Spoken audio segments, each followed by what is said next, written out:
ನಾವೀಗ ಶ್ರೀ ಕದಂಬೇಶ್ವರ ದೇವರ ಸನ್ನಿಧಿಯಲ್ಲಿದ್ದೇವೆ.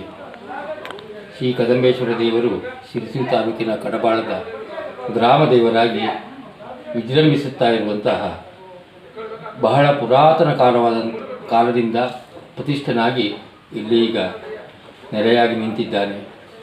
ಕಡಬಾಳ ಗ್ರಾಮದ ಎಲ್ಲ ಭಕ್ತರ ಕಣ್ಣುಮಣಿಯಾಗಿ ಆಶೀರ್ವಾದವನ್ನು ನೀಡುತ್ತಾ ಅವರೆಲ್ಲರನ್ನು ಪೊರೆಯುತ್ತಾ ಇರುವಂತಹ ಶ್ರೀ ಕದಂಬೇಶ್ವರ ದೇವರು.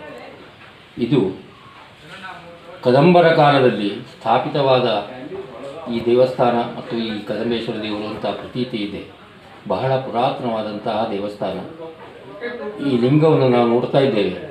ಇದು ಒಂದು ಪುರುಷ ಪ್ರಮಾಣದ ಲಿಂಗ ಅಂತ ನಾವು ಭಾವಿಸಬಹುದು. ಯಾಕೆಂದರೆ ನಾವು ಇನ್ನೊಂದು ಕಟ್ಟವನ್ನು ಮಾಡಿದಾಗ ತೆಗೆದಾಗ ಅದೊಂದು ಪುರುಷ ಪ್ರಮಾಣದ ಲಿಂಗ ಅಂತ ನಾವು ಅಳತೆಯಲ್ಲಿ ಗೊತ್ತಾಗಿದೆ. ಇಲ್ಲಿ ಅನೇಕರು ಅನೇಕ ವಿಧವಾದ ಸೇವೆಯನ್ನು ಸಲ್ಲಿಸ್ತಾ ತಮ್ಮ ಇಷ್ಟಾರ್ಥಗಳನ್ನು ಸಲ್ಲಿಸುವಂತಹ ಒಂದು ಇಷ್ಟಾರ್ಥವನ್ನು ನೆರವೇರಿಸಿಕೊಳ್ಳುವುದಕ್ಕೋಸ್ಕರ ನಾನಾ ವಿಧವಾದ ಪೂಜೆ ಹರಕೆಗಳನ್ನು ಹೇಳಿಕೊಡ್ತಾರೆ.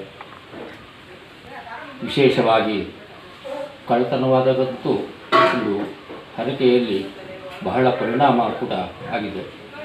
ದನಕರುಗಳಿಗೆ ಆರಾಮಿಲ್ಲದಾಗ ಹಾಲನ್ನು ಸರಿಯಾಗಿ ಕೊಡದೇ ಇರುವಂಥ ಸಮಯದಲ್ಲಿ ಕೂಡ ಇಲ್ಲಿ ಹಾಲಿನ ಅಭಿಷೇಕವನ್ನು ಹೇಳ್ಕೊಳ್ತಾರೆ. ಬಹಳ ದೂರದ ಕುಮಟಾದಿಂದ ಕೂಡ ಹಾಲಿನ ಅಭಿಷೇಕವನ್ನು ಮಾಡಿಸಿಕೊಂಡು ಪರಿಣಾಮವನ್ನು ಕಂಡುಕೊಂಡಿದ್ದಾರೆ. ಗೊತ್ತಿರುವಂಥ ಈ ಕದಂಬೇಶ್ವರ ದೇವರು ಉತ್ತರ ಕನ್ನಡ ಜಿಲ್ಲೆಯಲ್ಲಿ ಬನವಾಸಿಯಲ್ಲಿ ಬಿಟ್ಟರೆ ಇದೇ ಬಹಳ ದೊಡ್ಡ ಲಿಂಗ. ಅದರ ಭಕ್ತರಿಗೆ ನಾವಿರುವಂಥದ್ದು ಶ್ರೀ ಕದಂಬೇಶ್ವರ ಧ್ವಜಸ್ತಂಭದ ಹತ್ತಿರ. ಇದರ ವಿಶೇಷ ಅಂತಂದರೆ ನಮ್ಮ ಸುತ್ತಮುತ್ತಲಿನ ಎಲ್ಲ ಊರಿನವರು ದನಕರುಗಳಿಗೆ ಆರಾಮಿಲ್ಲದಿದ್ದಾಗ ಅಥವಾ ಹಾಲನ್ನು ಸರಿಯಾಗಿ ಕೊಡದೇ ಇರುವಂಥ ಸಮಯದಲ್ಲಿ ಈ ಧ್ವಜಸ್ತಂಭಕ್ಕೆ ಹಾಲಿನ ಅಭಿಷೇಕವನ್ನು ಹೇಳ್ಕೊಳ್ತಾರೆ. ಆರಾಮದ ನಂತರ ಇಲ್ಲಿಗೆ ಬಂದು ಧ್ವಜಸ್ತಂಭಕ್ಕೆ ಹಾಲಿನ ಅಭಿಷೇಕವನ್ನು ಮಾಡಿ ಮತ್ತು ಹಣ್ಣುಕಾಯಿಗಳನ್ನು ಸಮರ್ಪಿಸಿ ಕೊಂಡು ಹೋಗುವುದರ ಮೂಲಕ ಒಳ್ಳೆಯ ಪರಿಣಾಮವನ್ನು ಎಲ್ಲ ಭಕ್ತರು ಕಂಡುಕೊಂಡಿದ್ದಾರೆ ಅಂತ ನಾನು ಹೇಳ್ತೀನಿ. ಕದಂಬೇಶ್ವರ ದೇವರು ಬಹಳ ಪುರಾತನವಾದ ಕಾಲದಿಂದ ಇಲ್ಲಿ ಪ್ರತಿಷ್ಠೆಯನ್ನು ಹೊಂದಿದ್ದಾನೆ ಎನ್ನುವುದಕ್ಕೆ ಇಲ್ಲಿ ಕಾಣುವಂತಹ ಅನೇಕ ವೀರಗಲ್ಲುಗಳ ಸಾಕ್ಷಿ ನಮಗೆ ಸಿಗ್ತಾ ಇದೆ. ಇದು ಕದಂಬರ ಕಾಲದ ಒಂದು ಆಡಳಿತದಲ್ಲಿ ಆದಂತಹ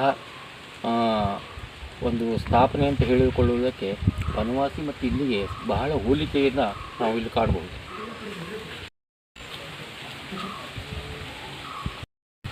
ಇಲ್ಲಿ ನಾವು ನೋಡ್ತಾ ಇದ್ದೇವೆ ಅನೇಕವಾದ ನಾಗದೇವತೆಗಳ ಕಲ್ಲುಗಳನ್ನು ಇಲ್ಲಿ ಕಾಣ್ತಾ ಇದ್ದೇವೆ.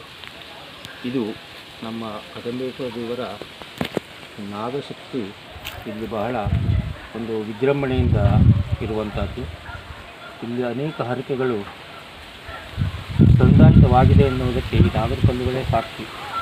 ಯಾವ್ಯಾವುದೋ ಕಾರಣದಿಂದ ನಾಗರ ಕಲ್ಲುಗಳನ್ನು ಪ್ರತ್ಯಾಪಿತವಾಗಿ ಹೇಳಿಕೊಂಡಂಥ ಹರಕೆಗಳನ್ನು ಒಪ್ಪಿಸಿದ್ದನ್ನು ನಾವಿಲ್ಲಿ ಕಾಣಬಹುದು.